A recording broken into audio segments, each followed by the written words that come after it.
Bienvenue à notre capsule mensuelle dédiée à la magie de la littérature pour enfants. Chaque mois, nous vous suggérerons une histoire tirée d'un monde enchanté où l'imagination et la créativité prennent vie à travers les pages d'un livre captivant. Aujourd'hui, nous vous plongeons dans l'univers merveilleux d'une histoire qui vous émerveillera.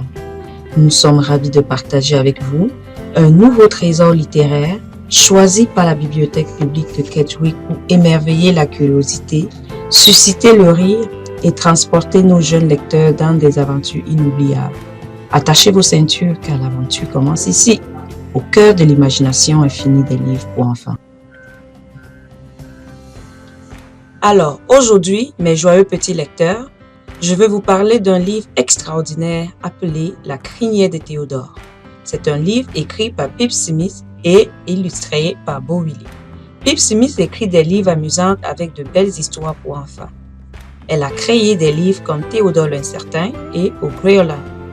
En plus d'écrire, elle est aussi maman, enseignante pendant la journée et la nuit, elle joue de la guitare et chante dans un groupe de musique avec d'autres musiciens.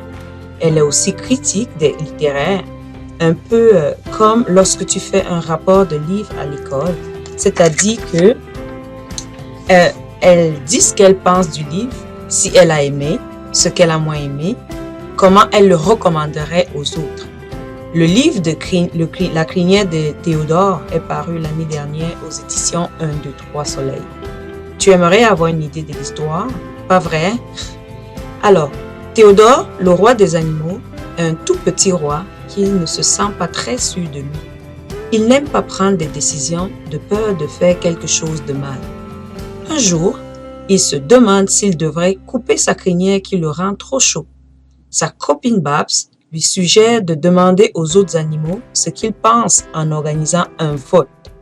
Mais Théodore se pose une question. Que se passera-t-il s'il n'aime pas ce que les autres décident? Pour savoir comment cette histoire se termine, je t'invite à lire ce beau livre.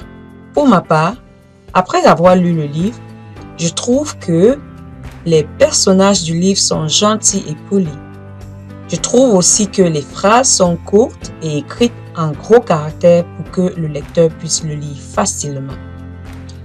J'aime aussi le livre parce que les phrases sont écrites en différentes couleurs qui rendent la lecture agréable. Les dessins sont magnifiques avec de belles couleurs qui donnent envie de lire la suite. J'aime beaucoup le thème de la confiance qui est abordé dans le livre parce que c'est important de croire en soi. À la fin du livre, j'ai trouvé l'histoire émouvante. Je le recommanderais donc vraiment à mes amis. Maintenant, c'est à ton tour de prendre le livre et de me dire ce que tu en penses. Viens l'emprunter à la bibliothèque et partage tes impressions avec moi. À bientôt!